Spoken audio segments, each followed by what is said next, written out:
over here.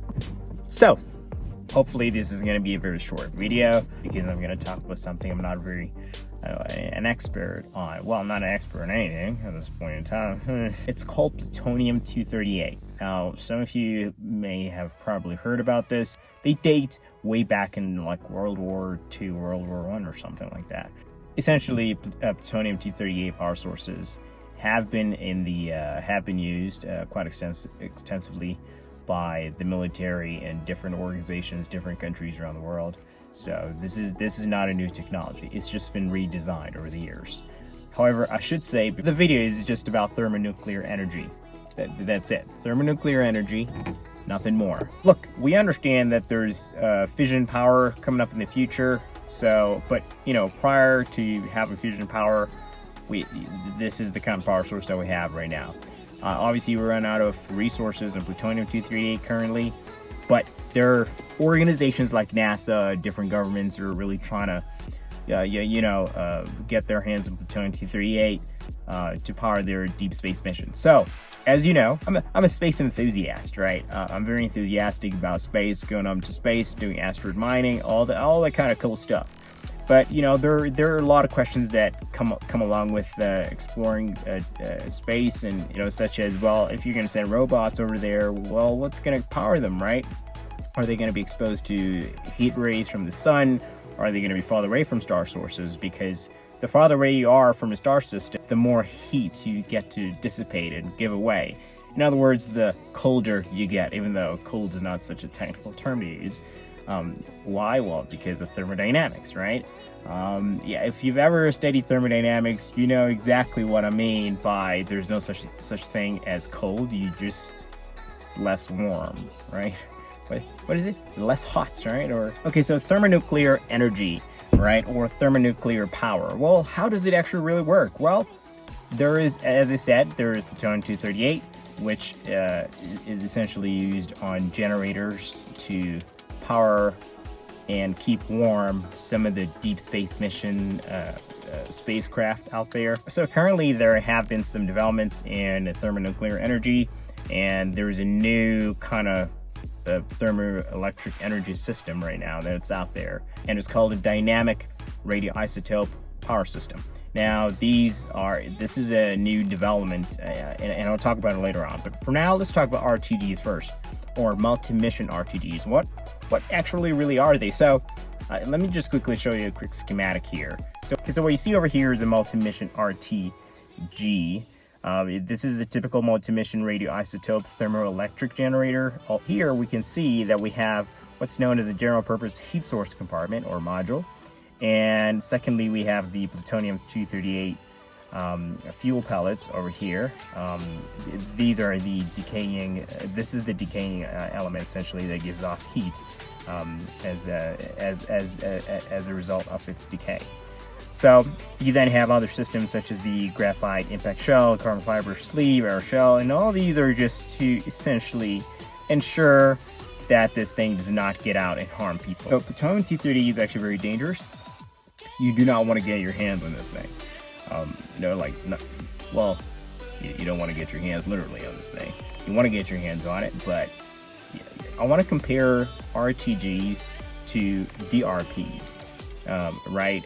The DRP essentially would also be, within that generator system.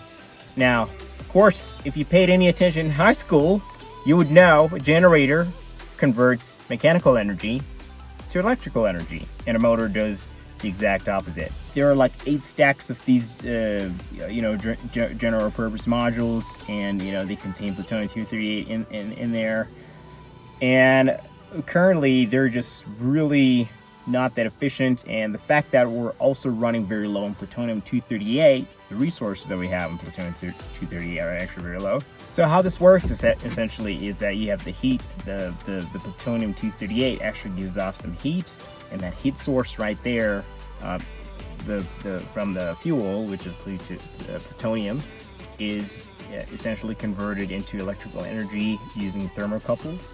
That energy is sent out to the spacecraft, and some of the excess energy or some of the excess heat energy from that is sent out to the surrounding systems.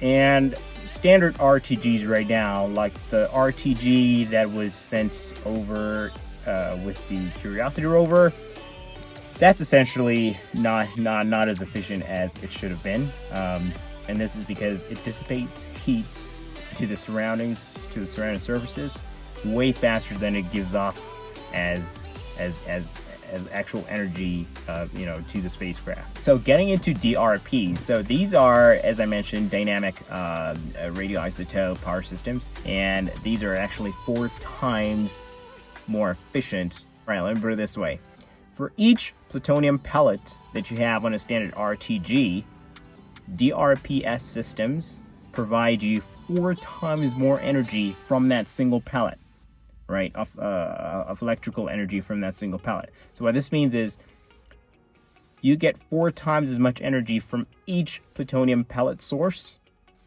on a DRPS than you would on an RTG, a standard RTG. What this means essentially is that you can stack up less of these modules essentially for the same amount of power you would have on a heavier RTG. Because the more you stack up, the more resources you use, and we need to actually use quite less of these resources, plutonium resources, because we are running out of plutonium. As I said, plutonium is a very scarce, rare element. Also, the heat dissipation rate for this thing is about half as what you would get on a standard RTG on a DRPS system. So this is huge benefits, because if we're talking deep space missions, like sending stuff to the moon, we want to build a lunar base right now. Our DRPS systems are better, more equipped. They're more equipped for future deep space missions. And these have a proven lifespan of about 14 years and 3 years on the ground on Earth. So this is huge benefits actually for deep space missions, as well as, now we're talking lunar missions, Mars missions.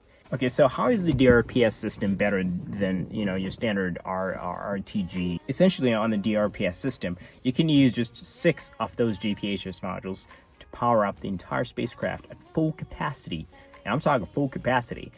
And you can use 2 extra as essentially redundant modules. The other thing that makes them way more efficient is how they're aligned. You actually have a dual opposed alignment here. This prevents the modules from vibrating a lot and hence giving off heat at a faster rate. You don't want any of those ugly things and messy things. You don't have any of those problems actually on a DRPS. Also, having those 2 redundant modules right there, the GPHS modules, those redundancies help you still maintain full power capacity. In case 2 of the 6 of those modules fail, you still have those 2 kicking in. You still have 100% of the power. And so those 2 redundant modules right there are actually beneficial to you, because even if you do happen to lose them, you still have your rover or your spacecraft running at full capacity because of the 6 GPHS modules that you got going on. Obviously, you might be asking yourself, well, if this is so great, AV, why can't we just use this on cars and bicycles and stuff like that? I'll give you 2 reasons, just 2. One, this is a very rare substance. Plutonium-238 is not to be. In fact, even Americans used to, I think, back in the 1970s, I wasn't born then, but back in the 1970s, I think, they used to outsource plutonium-238 for their spacecraft missions from Russia. And now the entire world is essentially running out of plutonium-238. But I just don't think that that's entirely factual, though. But yeah, countries are trying to work on some in-house manufacturing of plutonium-238, but it's very hard to do so, and it takes a lot of years to manufacture plutonium-238 and get it ready for space missions. It takes a lot of years, a lot of time, a lot of experience, a lot of minds. It's just a lot of it's just going to take a lot of money as well, so it's pretty expensive. So yeah, it's from a commercial perspective, it's not something we're gonna see on public roads or public airspaces. All right, I think that just about wraps the video up right about now, and I'll catch you guys on the next one. If you like the video, consider hitting the like button, subscribing, hitting the notification bell. You know, I'm talking all the good stuff here on YouTube. So I was like talking to my girlfriend today, and I was like, honey, babe, please, could you just come visit my subscribers on YouTube? And she's like, no, honey, I'm too beautiful for them.